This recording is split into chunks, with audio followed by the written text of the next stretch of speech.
Então essa é a ideia do teorema de Fourier, beleza? Agora, como é que acha a série de Fourier? Dá um trabalho danado para encontrar os coeficientes da série de Fourier, se você quiser calcular. Mas hoje também, com esses programas disponíveis aí, se precisa, você pega e utiliza, quer dizer, eles até já contêm as principais séries de Fourier prontas, né? Que é o caso aí desses comandos aí do MATLAB, Sawtooth e Square, onda quadrada. Agora, o que é a ideia de interferência construtiva e interferência destrutiva? Aqui à esquerda é interferência construtiva, à direita é interferência destrutiva. Vamos começar com a interferência construtiva. Se eu pegar duas ondas com diferença de fase de múltiplo de 2π, quer dizer, eu tenho uma onda que pode começar aqui e a outra pode começar aqui, né? Depois de um tempo oscilando, você não vê diferença nenhuma. Se começou uma volta atrás, ou duas voltas atrás, ou começou 3 voltas adiantado, isso aí não vai mudar nada. O fato é que elas estão com amplitudes iguais, frequências iguais e fases pode ter diferença de múltiplo de 2π. Quando você vai somar, fazer a superposição, elas vão se somar em todos os pontos espacial e temporalmente falando. Então é o que chama de interferência construtiva. É o dobro uma da outra, né? Você vai somar as duas, isso vai dar o dobro. Agora aqui não parece que é a mesma onda, porque eu fiz o seguinte, né?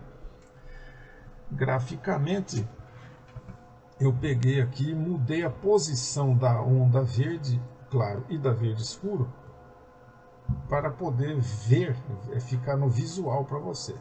Mas a azul é a soma da verde claro e a verde escuro sem esse 3 e sem esse 5. Quer dizer, as duas são essas ondas que estão aqui. Ó. A verde escuro é seno de 2x, sem o 3 aqui. E a verde claro é seno de 2x mais 2π, diferença de fase de 2π, uma volta completa. Uma onda inteira, né?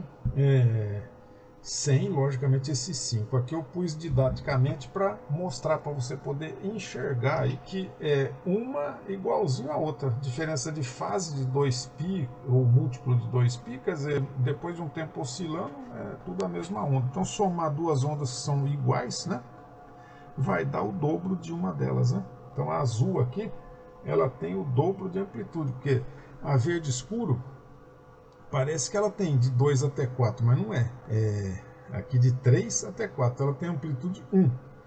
A verde claro também. Parece que ela vai de 4 a 6, não, ela vai de 5 para 6, a amplitude é 1. Porque vai de menos 1 até mais 1, né? Então a amplitude da azul é realmente 2. Vai de menos 2 a mais 2, quer dizer, a amplitude é o valor só, né? Então 2 é o dobro. E interferência destrutiva. Se eu pegar duas ondas com mesma forma, né? Então seno, cosseno, mesma amplitude, frequência e número de onda iguais, né?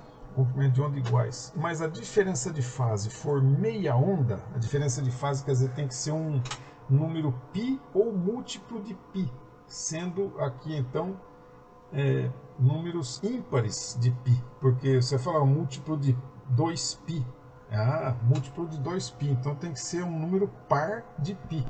Então, o 2π, 4π, 6π, 8π, então é uma interferência construtiva. Agora, se for um número ímpar de π, então é π, 3π, 5π, 7π, 9π, 11π, aí uma vai ficar exatamente em oposição de fase à outra. Então, aqui estão na mesma fase, interferência construtiva. Aqui, exatamente em oposição de fase. Quando a verde claro é positiva, é uma crista, a verde escuro é um vale. Então, uma mata a outra. Quando a verde escuro é uma crista, a verde claro é um vale. Uma zera a outra. Então, o resultado está aqui em azul. Eu, inclusive, vou fazer isso aí no GeoGebra para você ver, porque aqui eu fiz também didaticamente. Eu desloquei a verde claro, desloquei a verde escuro, para poder você ver isso aqui, né? Certo? Para ficar no visual aqui. Então vamos agora fazer na unha a mesma coisa aqui. Então a gente já está com a coisa mais ou menos pronta aqui. Tudo que eu preciso fazer, o H, o roxo, é o G mais o F, né? Então tudo que eu preciso fazer é o seguinte, vou acertar estas duas aqui. Então eu vou tirar esse 2 aqui, né? Vamos deletar esse trem aí. E aqui esse 4x, né? Deixa aí. Agora nesse de baixo é que eu vou mexer mais. Tira esse 2 e onde é 6, eu vou tirar esse 6 e vou colocar um 4, porque tenho que ter o mesmo comprimento de onda, o mesmo número de onda, que aqui é K vezes X, K é 2π sobre lambda, e a frequência também ômega t, frequência angular 2π vezes F, tem que ser o mesmo. A diferença da verde para laranja tem que ser um múltiplo de π. Se for número par, vai ser interferência construtiva. Se for ímpar, vai ser destrutiva. Vamos começar aqui com o par, né? Então, mais 2 vezes o π. Agora, o π, você tem que eu apaguei para aumentar a tela. Aqui é o π. Olha lá. E dá o Enter. Espera aí, deixa eu fechar aqui. Olha lá. Aqui está. Você falou, mas cadê a onda verde? Eu só vejo a laranja. Se você olhar bem, não está parecendo laranja. Na verdade, essa cor está diferente daquela lá. Ó. Ela é uma mistura de laranja com verde. Quer ver? Eu vou apagar o verde. Olha como é que mudou o tom do que parece laranja. Ó. Agora eu vou acender o verde. Vou apagar o laranja. Olha lá, ficou o verde lá. Então uma onda está exatamente em cima da outra, né? Essa que é a ideia. Diferença de fase de 2π ou múltiplo de 2π, quer dizer, um número par vezes o π, então vai ser interferência construtiva.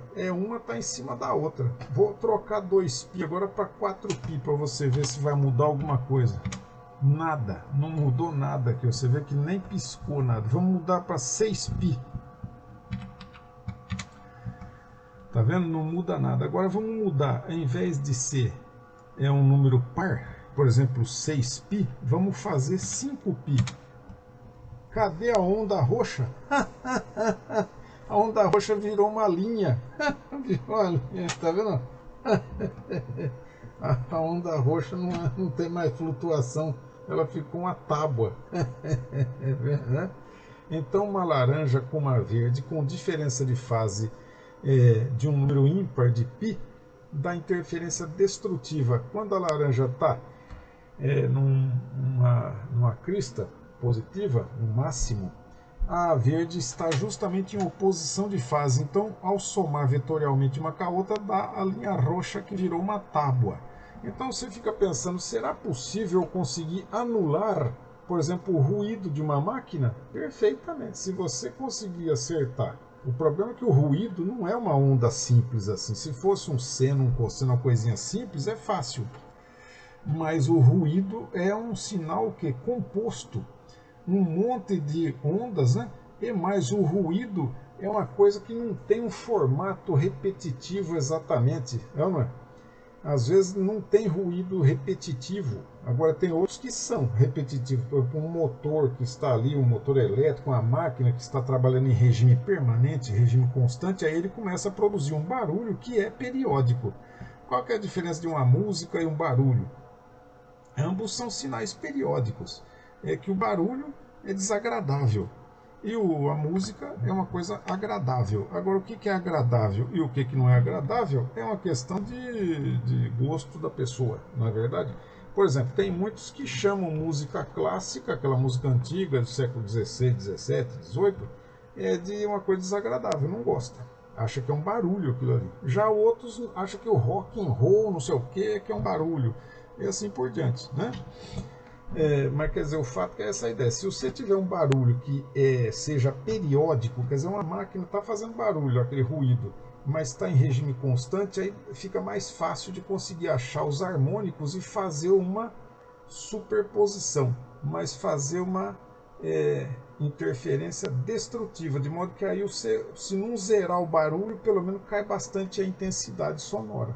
Você já deve ter percebido aí que é possível fazer isso, tá vendo? Se eu pegar um sinal simples, é super fácil de fazer. Mas se pegar um sinal complexo, aí dá um certo trabalho para fazer, né? Você vai ter que fazer o que chama de análise espectral, encontrar as funções senos e cossenos simples que somadas originam aquele barulho, que é aquele som composto, né? Então nem sempre é muito fácil, né? Beleza? Mas fazer o gráfico aqui não é tranquilo, né? Então essa é a ideia. Agora, então, pois aí, interferência destrutiva, tal, essa coisa. Agora, você já deve ter percebido também que às vezes você percebe um barulho que é superposto a outro, ou música, sons de modo geral, que começa a fazer um batimento, que fala, começa a fazer um som assim,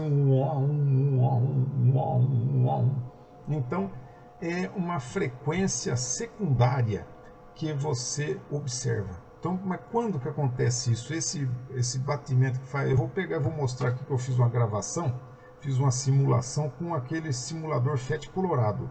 Mas ele não permite, ele não tem esse simulador para fazer o batimento, mas eu incrementei a coisa que eu gravei o som numa frequência, aí eu gravei o som numa frequência bem próxima, e aí eu editei o filme e superpus um com o outro, e na superposição aparece o batimento. Fiz no computador isso aí, deixa eu pegar para vocês verem aqui.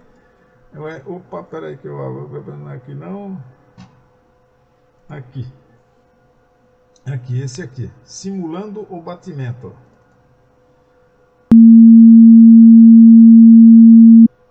Aqui está só uma onda, né? Então uma onda simples, né? É um seno, é um cosseno, é uma onda simples. Está numa frequência aqui que a gente não tem o valor, mas bem baixo. A gente poderia medir a frequência com essa reguinha aqui. A gente consegue medir o comprimento de onda. E aqui ele fala que 1 milissegundo, 10 a menos 3 segundos, ele tem uma escala de comprimento, então quer dizer, dá para a gente acertar, mas eu não fiz isso aí não, só a questão de ouvir o som.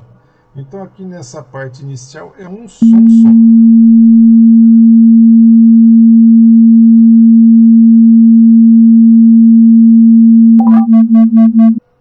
Agora eu peguei e fiz isso aí, juntei dois sons.